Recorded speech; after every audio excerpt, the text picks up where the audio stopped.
Alright guys, what is going on? BusterBarnes here, bringing you my preview for Chelsea's 5th game in the Premier League at home to Southampton. Hopefully we can amend the result which we did suffer last season in this fixture where we actually lost 2-0 and what was a very dull game. Hopefully this will be the opposite. I'm going to be getting into the team news, my team lineup preview and also my score prediction for the game as well. If you guys do enjoy, please be sure to leave a like, comment down below your predictions of lineup and score as well, and also be sure to subscribe for more Chelsea FC content as well as Fantasy Premier League content and also FIFA 21 content. If you guys haven't been keeping up with what's been on the channel, I have been uploading my FIFA 21 West Ham career mode. Really enjoying it. Season 1 has just rounded up or is just about to. Really been enjoying it so far. The reason I didn't pick Chelsea was just because we've already made loads of signings this window, so I didn't know if it would be too fun or exciting doing them, and I'm sure everyone's going to do one, so a bit of a change of pace with West Ham, trying to build them up as well. It was voted on by you guys, which is why I chose them, but yeah, you guys can be sure to check that out. I will link episode 1 to this video, but enough about that. We are going to be getting into the preview for our game against the Saints. Frank Lampard's press conference did just wrap up as I am recording this video, and unfortunately it does appear that Mendy and Thiago Silva are not going to be fit, and whilst I can sort of accept Thiago Silva not being fit, even though it's not ideal, Mendy not being fit just, screams, warnings all over. Obviously, our goalkeeping department has not been the strongest, and he's looked solid since he's come in, so that is quite upsetting. Lampard did say as well that hopefully he wouldn't be out for too long, which leads me to believe that he could potentially miss a few weeks, which would be very, very detrimental as we go into the Champions League as well. We have a big game against Manchester United next week, so hopefully his injury isn't as bad as maybe some think. Thiago Silva, I think he'll be fine for games after this, but apparently just isn't fit for the game against Southampton, which, whilst annoying, we can accept it to a degree. But yeah, that is going to be the team news on the injury front. On the fit front, Ben Chilwell actually is going to be fit for this game, which is good, as we were all worried that one of his previous injuries had flared up. Also, Hakim Ziyech and Christian Pulisic are fit. Ziyech not fit to start the game. Pulisic, though, might be, so that could be very interesting and will definitely be some food for thought for me getting into our squad prediction. Southampton, though, under Hasenhüttl have proven to be a very dangerous side, especially away from home, although how, will that be affected with this whole COVID era? No fans. Will away form really be a thing? We're not too sure, but either way, cannot take this Southampton side lightly now, especially that there's no Mendy in goal. Our defence that seems so solid against Palace and we're really excited to see going forward. Unfortunately, 2 of them are not going to be in for the future, or at least the first few games, so a little bit worried there. But either way, I'm going to be getting into my team prediction, and if I'm going to go with someone in goal that's not Mendy, I am going to go for Kepa Arrizabalaga. A bit nervous, to be honest. A lot of people were saying, Kepa did well in the international break. He kept a clean sheet against Portugal. Number 1, it's the internationals, who cares? Number 2, everyone's saying that Kepa had a good game against Portugal because he kept a clean sheet. I mean, fair, he did keep a clean sheet, but also Portugal only had 1 shot on target, so I think some people are just looking at the clean sheet and thinking, oh wow, Kepa's back, he's done well. I'm not too certain about that, to be honest. I'd like him to do well, obviously, always going to back the guy, but I think some people are getting a little bit carried away, and I'm not looking forward to him being in goal, to be honest, but hopefully he can prove me wrong. If we're going to the back four with Ben Chilwell fit, I am going to go with him at the left back role. Don't really want to see Alonso or Emerson there. Obviously, if he wasn't fit or isn't going to be fit enough, he might be assessed, I think, so a small possibility he won't be fit. Azpilicueta would go there, but as Ben Chilwell is to our knowledge fit, I'm going to put him at left back. Right back, I'm going to go with Azpilicueta. Would like to see Reece James play, but I think with no Thiago Silva, maybe they just want Azpi to play for that bit of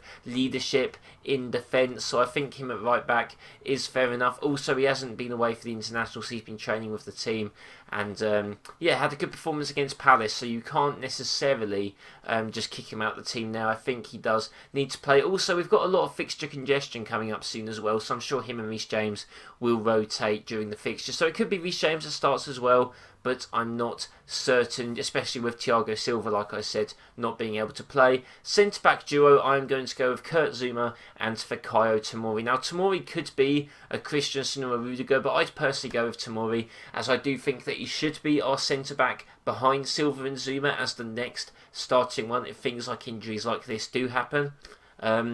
So yeah, I think that Tomori and Zouma, they've shown good partnerships in the past. I think they play well together, so there's no reason why Tomori shouldn't be starting. And I mean, we've kept him now, we've not loaned him out, and we're not going to, so at least until January, apparently that was a rumour, but hopefully that doesn't happen. So I think that him and Zouma should be starting this game against Southampton. Formation, I'm just going to go for 4-2-3-1, fairly similar to the team that beat Crystal Palace. And with that said, I'm going to go for N'Golo Kante and Jorginho as the defensive pivot. I think Jorginho in the pivot definitely works well with either Kante or Kovacic. Kante or Kovacic can't necessarily work together that well, and whether that's because of the leadership factor that Jorginho shows, or because they have contrasting styles where Jorginho sits a bit deeper and controls the game, with Kante and Kovacic can sort of run around, make tackles and drive up the pitch. I think them two playing together doesn't work as well, so I think Kante and Jorginho will be the pivot, and like I said with Thiago Silva out, you want that element of leadership, which Jorginho can bring. The front three, I'm going to be going with Christian Pulisic making his first start of the season.